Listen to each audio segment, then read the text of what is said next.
special welcome to our guests again, and for those who are here for the first time. We started a sermon series a week ago on empty and following up our theme with an empty tomb. And last week the statement was, my life is empty.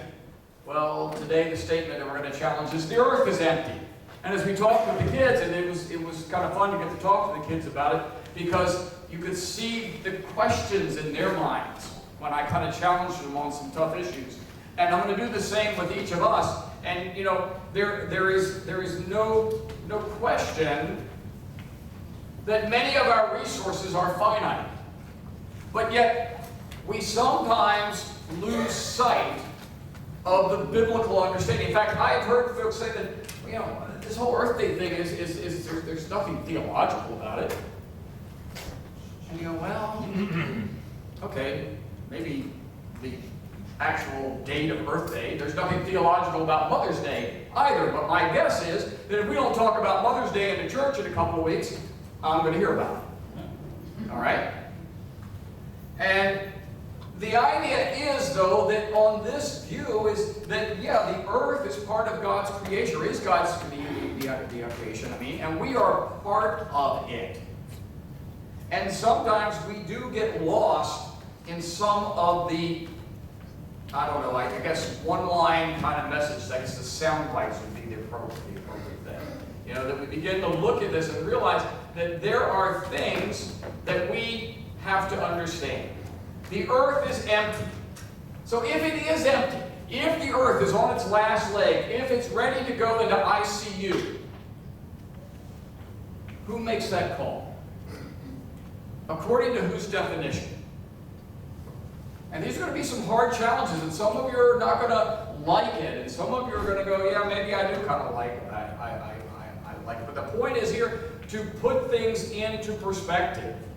I mean, after all, who's making the call on whether the earth is empty, half full, or full?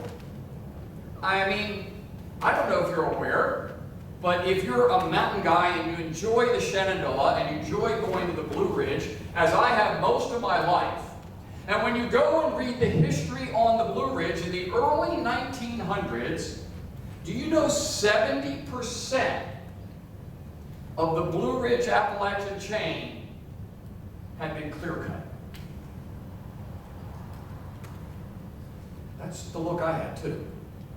There were 70% of all trees on the Blue Ridge were gone in order to build New York City, Philadelphia, Boston, and all the large cities up and down the coast. Is the earth empty, half full, or full?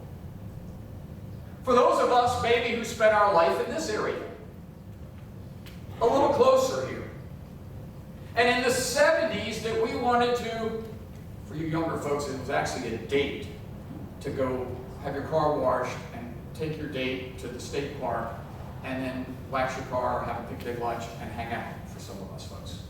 And you would go to the Patapsco Park, but you would drive to Route 40 so you could be up on the hill from the river, because you didn't want to be near the river. Because if you had come to the Orange Grove in Elk Ridge, the smell would have been rather bad. Because everything south of Ellicott City on the Patapsco had red and white warning signs that said you not only could not swim, but you were not to touch the water because of the risk of E. coli and other huge bacteria, the concerns. Because everything south of Ellicott City usually was very obvious to see human waste floating in the Patapsco. And yet today, the Patapsco doesn't support a lot of fish life on its own, but it supports some and is literally open to the Department of Natural Resources doing the put-and-take trout fishing. Is the earth full? Is it empty? Is it half full? For those of us who are older too, in the 70s and the 80s, we'd see pictures of the skyline in Los Angeles, and there was an acronym word that had become part of our vernacular, which I don't hear anymore, and it's called smog. And we'd see pictures in July of Los Angeles where you couldn't see any of the skyline. And for that effect, you could probably go to Baltimore and not see at least part of the skyline. Now, it is not 100% cured and better. However, the acronym SMOG is no longer even part of our language. Is the earth full? Is it empty? Is it half full? Now, on the other hand, there are species of flora and fauna that in our lifetime cease to exist. We are less than 50% of the rainforest still intact in South America and Central America. So there are certainly concerns. We know for a fact that there is more surfaces of our earth covered with material that is impervious to water than there's ever been. We know for a fact that there is less ice at the North Pole and the South Pole. So who gets to judge? Who is right about whether the earth is half empty, empty, or full? Wouldn't that be a fun discussion if I opened it up about now? Because I'm guessing it'd get pretty hot on both ends. But that's not the point. The point in understanding about the earth being empty, or our lives are empty, or next book, or for next week, our checkbook is going to be empty. Or on Mother's Day, we talk about our marriage and our families are empty, is about what it's really about. The focus here is not to get tied down in who the best environmental scientist is, or who gets to choose the resources that are either preserved or conserved. Now, maybe that's easy for you to understand, but when I teach hunter safety for the state of Maryland, one of the things that we talk about is there's two ways to manage wildlife and flora. And that is you either preserve it or you conserve it.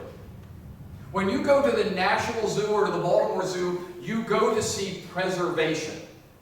You go to see everything protected.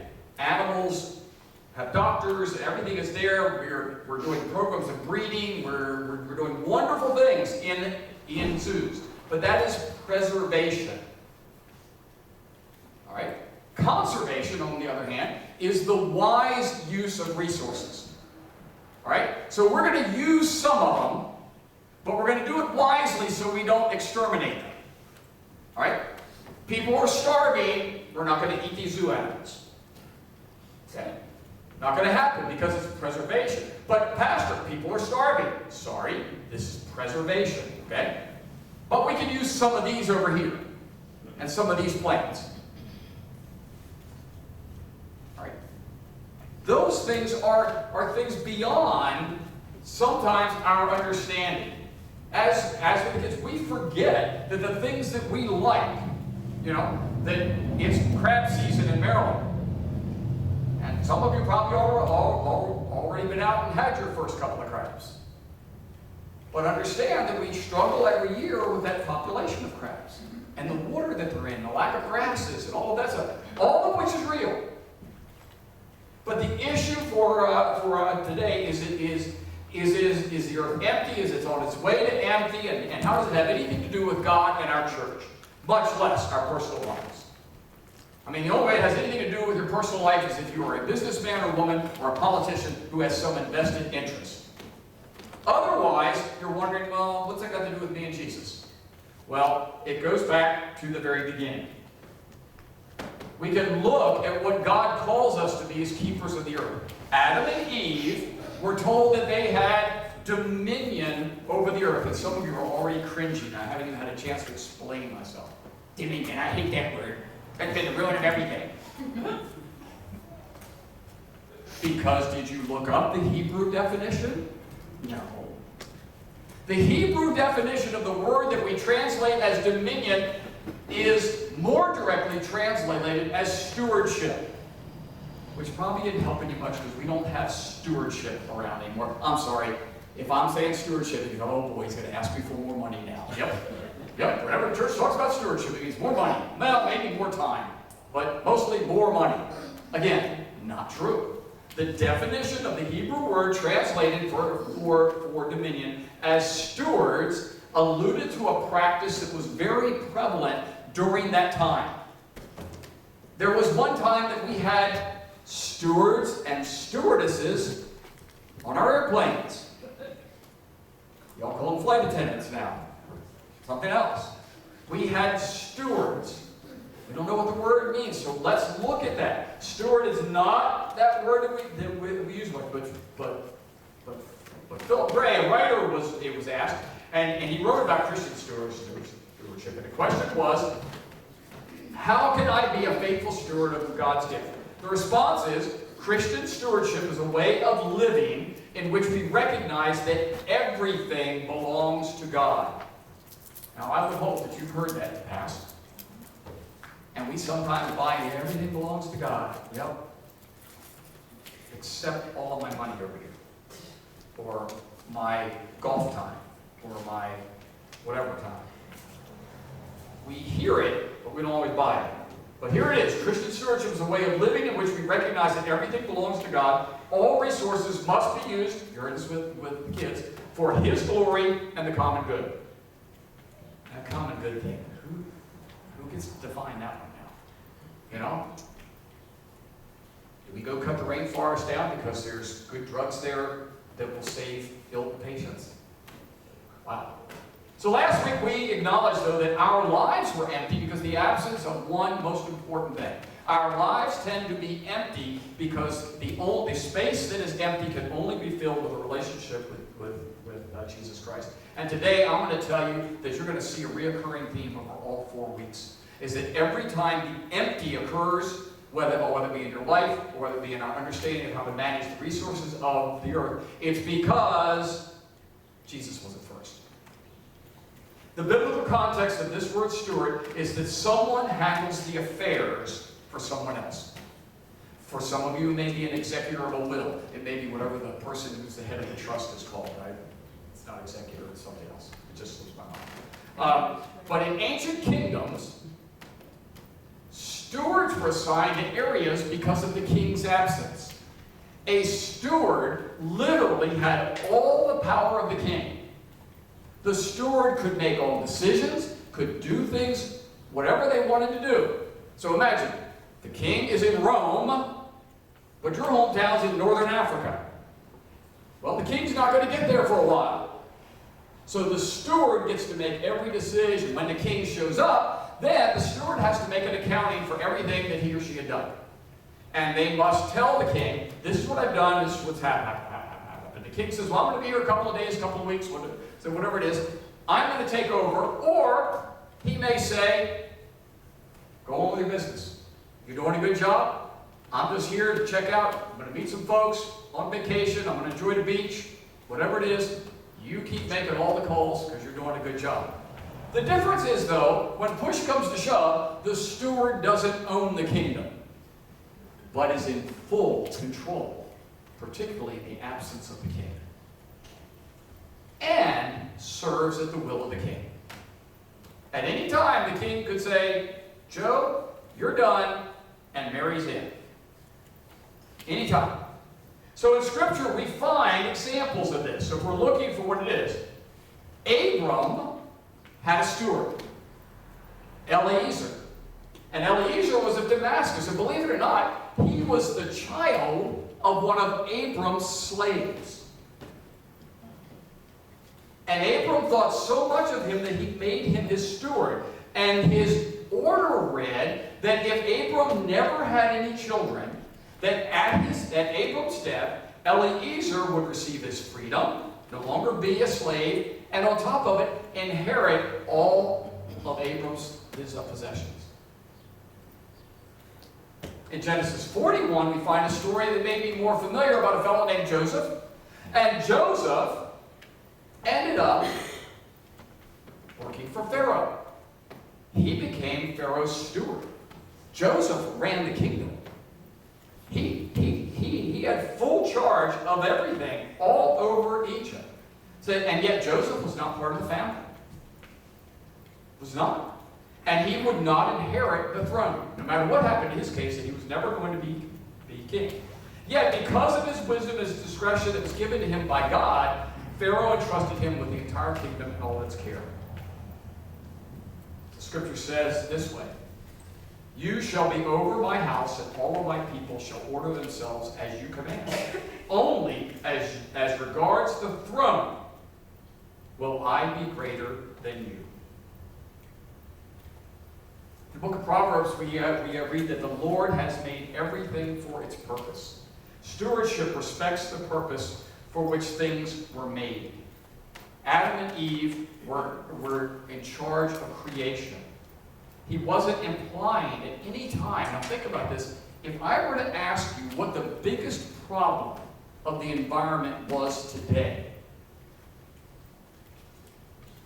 what or who is it? People. It's us. That's the message. Show me biblically where the creation and humanity were adversaries. You can't. Biblically, we were never created as adversaries. Adam and Eve were there to use the Garden of Eden, the world, its resources, for the glory of God and for the benefit of them and all those with whom they were going to advance the society. It was a created order given to us by God so that man and woman might achieve his purpose on earth prior to entering heaven. It was expected that Adam and Eve would use its resources for the advancement of humanity. As they filled the earth, they would need its resources in order to support the families that they were going to be having. The primary purpose, as we told the kids, is to give God glory and to serve the needs of people according to God's plan. Not serve needs because I need a new whatever, but needs according to God's plan. Because stewardship is collective, it has to belong to all of us, then therefore the service to one person in particular, you don't get to keep that. You know, if you happen to have a certain resource, maybe you have the only running water. You know, back when they were settling the West, said one farmer would block the water source from getting to the next property so that rancher couldn't raise anything because he wanted to run him out and take over his property. Well, we created laws that prevented that, but in God's law, that would have absolutely been wrong. How can we take that resource, claim it all as our own, and cut somebody else out? The resources of this earth are intended for all of humanity. So I'm not discounting science. I'm not discounting one view over another. This was never the argument. The argument is, do we lose focus of God's plan because we're tied into other issues? I told you it was going to be a challenge. It was going to be hard to think about because some of us know we're right. And we're really annoyed with those who think that they know right and they're not. And this point is to understand that in Psalm 65, as we read, God provided everything in there. We're going to reread it in a minute and see that. So I challenge you that when you see the earth and it seems empty, that sometimes it certainly does. There's no question. At times, you know, this beautiful view of the world when you drive into parts of Philly and New Jersey and New York and going up the coast, there's parts as you enter the city, you really don't quite see the beautiful mountains of Shenandoah. And there are parts that we know that are federal sites that no one can live in because of the amount of contaminants there. We understand that. We know that there are crabs now living in Marley Creek. But if you're right next to the Coast Guard yard, you probably don't want to eat them because of the levels of mercury and chrome.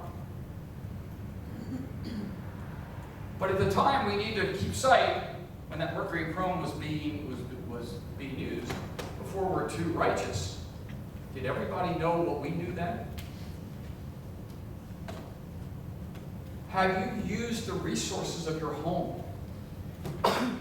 When you know that you had someone who lives close by who's lonely, and really all they're looking for is someone to share a TV show with, or a cup of coffee, your home and said, why don't you come over and join me? How about your car? Is your car available to take someone to a place who needs help or to be used for God's purpose in the advancement of humanity? Well, we could argue the carbon footprint of all of this. And I'm not saying it's not real, but are we more concerned about the carbon footprint than we are God's glory and humanity? That's the challenge. So as we look at this psalm again, those who live at the ends of the earth stand in all the wonders. From where the sun rises and where it sets, you inspire shouts of joy. You know, that's easy to say when you're on the beach in the Caribbean or when you're looking over the Grand Canyon. But as I said, it's sometimes hard to see when you drive out on the Sparrows Point. Because there you see the damage that was done. In verse 9, you can take the earth, you take care of the earth, you water it, you make it rich, you make it fertile. The river of God has plenty of water. It provides a bountiful harvest of grain, for you have ordered it so. You drench the plowed ground with rain, you melted the clods and leveling the ridges, you soften the earth with showers, and on we go. The meadows are clothed with flocks of sheep, and the valleys are carpeted with grain. That is what God does. That is the responsibility of stewardship that was passed on from Adam and Eve to all generations. We are in charge of those things. And you know what? There's going to be a battle between preservation and conservation. And we have to put God first. Is it for the glory of God? Is it for the advancement of humanity according to God's plan, not our plan? There is no question that many of our resources are finite and becoming extinguished. For someone like myself who likes to go out and hunt, we know that there are certain times a year that you pursue game and certain times a year that you don't, and there's a certain number that you take because otherwise you reduce the resource, and it can never be passed on to another generation. Yes, we have air, we have sound, we have water pollution. All of those are problems. But we need to realize that somehow we are in charge of all of this and managing humanity too, because we are part of God's the creation. Maybe the earth seems emptier because we are not seeking to use its resources for others, and maybe we're not seeking to use them for God's glory. It appears to me that the focus of these first couple of weeks that we talked about on our lives and on the earth come down to one thing. That life and the earth seem empty when Jesus is left out. And you go, well, it can't be that simple. Yes, that's simple. It is that simple because the greatest commandment that Jesus said that we have to follow is to love the Lord your God with all your heart, all your mind, all your soul, all your strength. And then love your neighbor as yourself. When you're sensing empty in the earth and other places in your life, seek to fill it with Jesus. Because when that is accomplished, then likelihood of us understanding the science and the mission involved will be much more likely. As you're able, let's stand and join us singing together our next song.